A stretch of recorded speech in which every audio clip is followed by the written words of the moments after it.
Hi drivers, Paul Taylor from Truckers Justice Center. I know all of you have some familiarity with the controlled substance and alcohol testing regulations of the Department of Transportation. And if you've been trucking for a while, more than a year, you visit any of the various Facebook discussion forums, you read information, you'll see people asserting that the DOT's controlled substance and alcohol testing regulations are unconstitutional. Now, most lay people who assert that something's unconstitutional probably haven't read the Constitution. So in fact, much as I might not like things the way they are, the United States Supreme Court has declared the DOT's controlled substance regulations, testing regulations, as constitutional. This goes way back.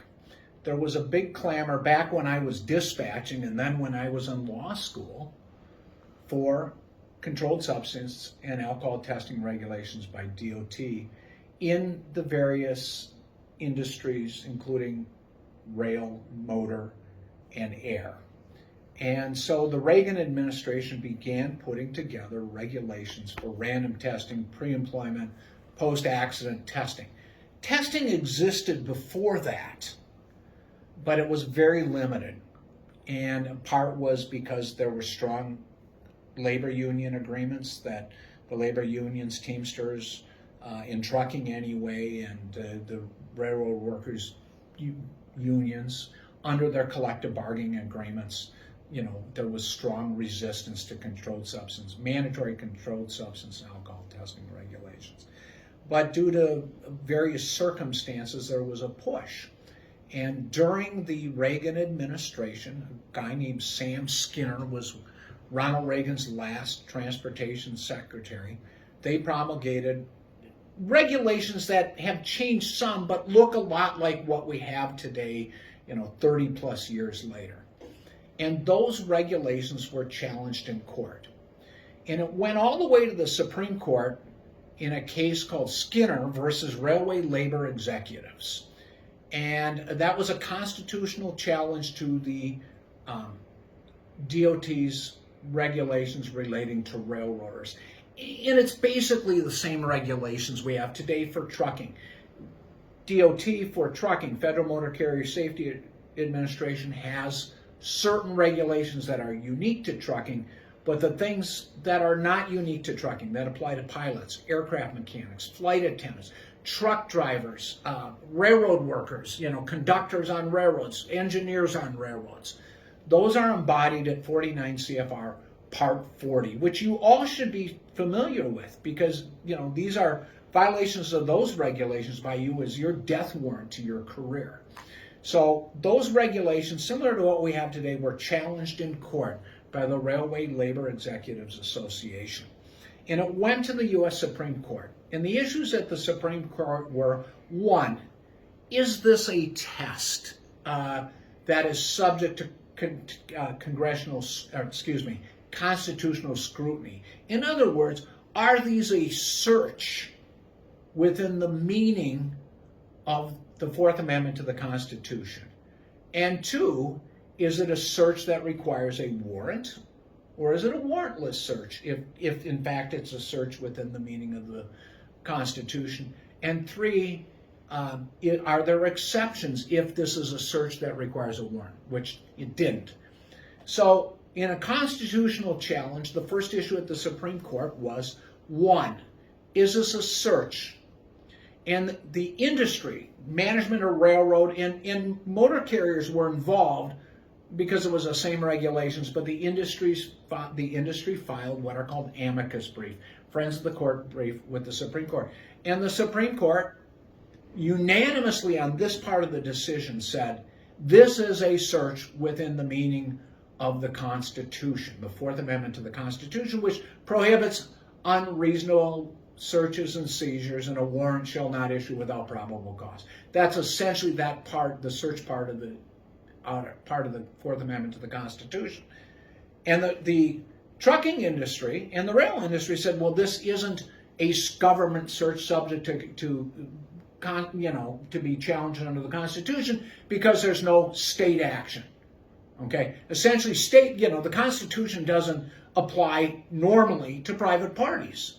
Your boss, absent a statute, can search your locker at work, or they can search your truck for other things. But at least without violating the Fourth Amendment. Could violate some other amendment or some other provision of law, but the Fourth Amendment search and seizure, unreasonable search and seizure prohibition applies to government search and which requires state action. And although the rail industry and the trucking industry said there's no state action here because it's private companies doing it, that might be true if they weren't mandated. If it was an insurance company mandating or the company doing it on its own. But the Supreme Court, the majority, in fact, I believe it was unanimous on this issue alone, said there's state action here, and thus the Fourth Amendment applies. Sounds great, right, drivers? Well, no, we don't get to that point where they're just prohibited because it's state action. The Constitution prohibits unreasonable searches and seizures.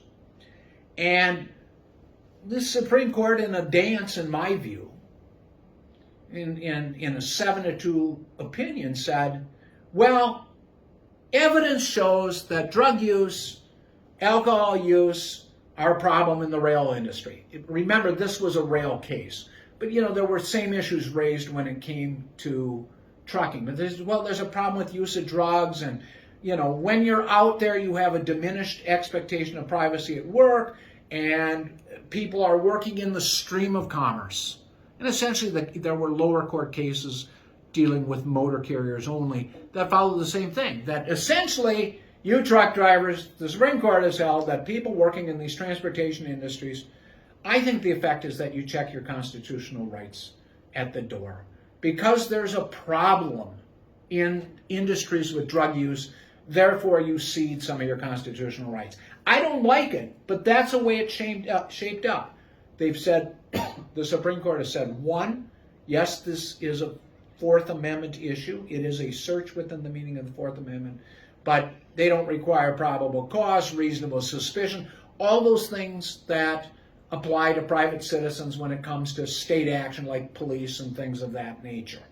That you have a diminished constitutional protections because you work in an industry that's highly regulated and in the stream of commerce. And what was interesting about this Supreme Court decision, that part of the decision upholding the regulations as constitutional, it was a 7-2 vote. All members who were on that panel are now gone. They're not dead. Justice Kennedy is still alive. But they're all off the Supreme Court. But it's a 7-2 decision. The two were Thurgood Marshall, a liberal giant civil libertarian, and William Brennan, another civil libertarian. And they said, well, it may be that the controlled substance and alcohol testing regulations which apply these searches are good. It makes life safer on the highways. But they said, we don't. These people working in these regulated transportation industries do not check their rights at the door. They don't give up their constitutional rights because they are truck drivers or railroad workers or whatever. And, they said that's the price we pay for a free society. But they were the dissenters. Will this ever come up again in the courts? I doubt it. But I thought you might want to know how this constitutionality of these regulations were figured out. Thanks for watching.